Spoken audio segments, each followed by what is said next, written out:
everyone, so today I'm doing a little video about me modifying my plush wings. So let me show you what I did. So step one was of course creating an opening somewhere where I could put a zip in it. Now the zip is so that I can able to remove stuffing and clean them. Now I've been wanting to clean these for a while, but washing the entire thing full of plushy stuffing would be a nightmare. So I decided to look around at options. One option would be buying one of these very expensive little I think they call them like bristle green wet vacs. They spray water onto the surface and it washes it off and sucks it up again. It's a very useful tool and many fursuiters use them for cleaning, but they're very expensive. So I thought what would be a better option is to make it so I can easily remove the stuffing, flip it inside out and toss it into a tub and just give it a quick wash. So I got some zips. I just got these on AliExpress. They seem to be fairly decent. I gave it a little test to see if they work properly and I got a good pack of them, so if something does go wrong I can easily replace them or add them to other things and all that as well. So I did the first one with a sewing machine and I thought it wasn't the best way of going about it, and the way I did it, the technique, wasn't the best. It still holds and it's pretty strong seam, so I'm going to leave it as is, and unless there's an issue I can able to redo it. But I did the next one by hand. So I'll show you how I did the way I'd recommendably do it with putting a stitch into something like this. And that is, I went with stitching it down on both ends with a really strong anchor. Now what I used is Kevlar thread with a very big needle. You can use something of similar or lighter if needed.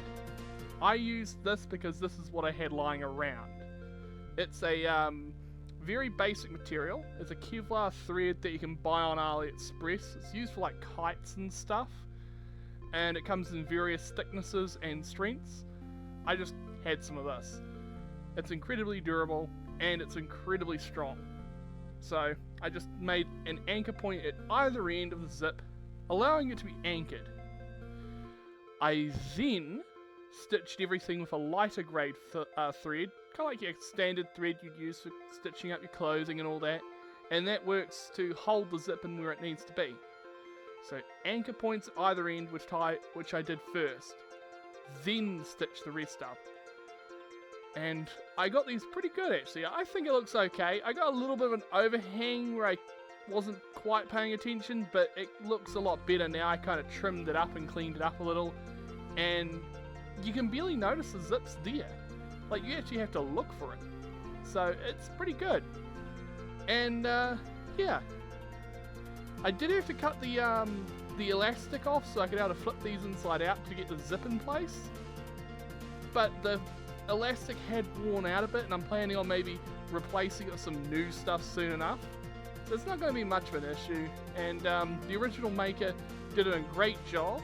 I think this is both an oversight from both of us not thinking about it. It's no biggie, and the person who made these did an amazing job of them. And yeah, they are an amazing person who made them originally. And yeah, so partly I was doing this so that I could keep these and clean them more easily. Mainly a good way to make sure that I could able to always enjoy these for a lot longer. And yeah, I hope this just was a little kind of video that showed what I do and how I go about crafting stuff. Yeah, that's about it really. And I do hope you do enjoy. Anyways, bye bye. Mwah.